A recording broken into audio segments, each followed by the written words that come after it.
الحمد لله وحده والصلاة والسلام على من لا نبي بعده.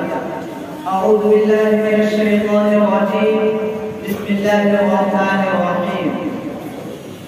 وإذا قيل انشزوا فانشزوا يرفع الله الذين آمنوا منكم والذين أوتوا العلم درجات. صدق الله العظيم.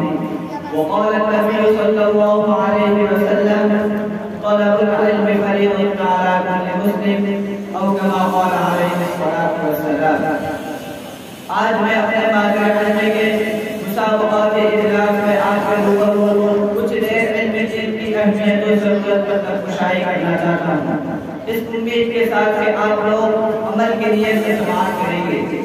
سامعین بات علم دین ہی علم ہے جو ہمیں اپنی معرفت عطا کرتا ہے. علم دین ہی علم ہے جو ہمیں اپنے نبی سرور کائنات صلی اللہ علیہ وسلم کی سنت و شریعت کا عمل کرنے کا جذبہ و شعور عطا کرتا ہے. علم دین ہی علم ہے جس سے ہمیں اپنے نبی اور دیگر پیغمبران اسلام کی عظمت و محبت کا پتہ چلتا ہے. علم دین ہی علم ہے جو ہمیں خوف خدا اور خشیت الہی سے ہمکنار کرتا ہے. علم دین ہی علم ہے جو ہمیں حلال و حلال اور حرام و حرام سمجھ کر عمل کرنے کی توفیق عطا فرماتا ہے.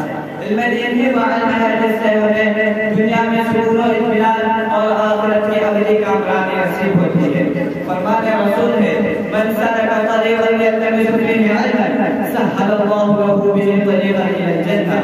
جو لوگ علم کے حصول کے لیے کسی راستے پہ چلتے ہیں، اللہ تعالیٰ ان کے لیے جنت کے راستے آسان کر دیتا ہے.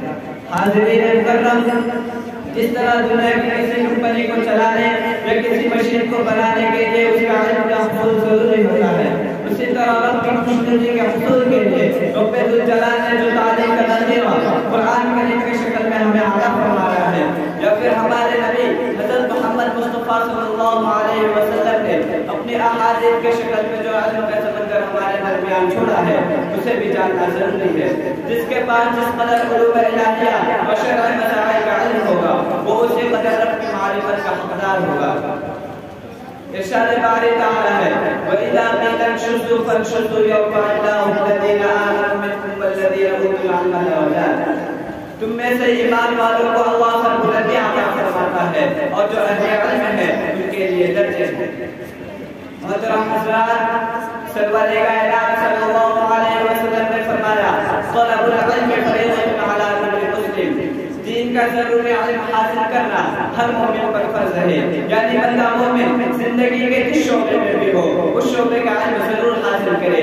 مثلا ایک مسلمان عاقل بالغ ہے، اس پر نماز فرض ہو چکی ہے، تو اس کے لیے غسل و وضو اور نماز کے مسائل کو جاننا ضروری ہے. جو مسلمان صحت مند تندرست و توانا ہے، ان کے لیے روزے کے مسائل کو جاننا. جو مالدار ہے انہیں زکات و حج کے مسائل کو سیکھنا.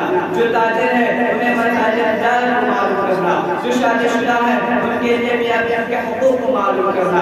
یا اسی طرح جو لوگ زندگی کے جس شعبے میں بھی ہے، انہیں اپنے شریعت کی منشا کو جان کر عمل کرنا ان پر فرض ہے.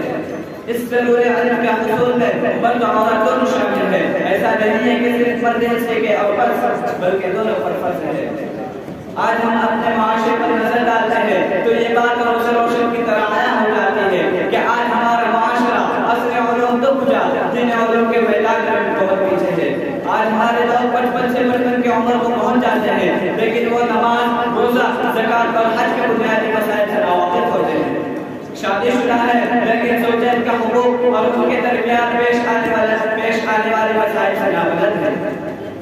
طلاق کی کیا شکلیں ہیں، کھلا لینے کی کب اجازت ہے، کچھ پتہ نہیں. حق مہر ادا کرنا کتنا بڑا گناہ ہے، کچھ علم نہیں. سود خوری کی وبا سے اس لیے ہمارے معاشرے پر جل پکڑتی جا رہی ہے کہ اس کے صلاحت و قباحت کو اپنے جانا ہی نہیں. بھائی بہن میں عزت کرتا ہے لیکن میراث میں ان کو حصہ اس لیے نہیں دیتا کیونکہ اسے اس کے جرم عظیم ہونے کا علم نہیں. تاجر ہے لیکن نہ حرام کا علم ہے اور نہ کسب حلال کی معلومات. یہ ہے آج ہمارے معاشرے کا حال، اور یہ ہے ان کی دین سے متعلق چشم کشا حقیقت. کسی نے سچ کہا ہے: نماز، روزہ، قربانی اور حج.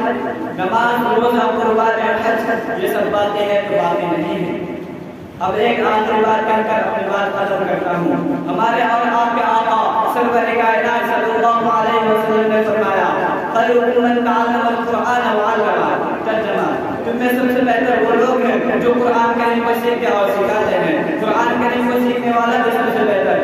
سکھانے والا بھی سب سے بہتر، سیکھنے سکھانے میں جو وقت لگے گا وہ وقت بھی سب سے بہتر، اس کی راہ میں جو مال خرچ ہوگا وہ مال بھی سب سے بہتر۔ آئے ہم سب یہ نیت کریں کہ ہم اپنے رب کے کلام کو سینے سے لگائیں گے، اسے پڑھنا سیکھیں گے، دوسروں کو بھی پڑھائیں گے، اور اگر اللہ توفیق دے گا تو اس کے ترجمے سے بھی استفادہ کریں گے، ہم کو ہم سمجھ کر عمل کریں گے، اور گناہ کو گناہ سمجھ کر ہمیشہ کے لیے باز آ جائیں گے انشاءاللہ۔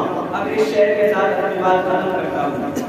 حیرت ہے کہ تعلیم و ترقی میں ہے پیچھے، حیرت ہے کہ تعلیم و ترقی میں ہے پیچھے، جس قوم کا آغاز ایک طرح سے ہوا تھا، وما علینا الا البلاغ۔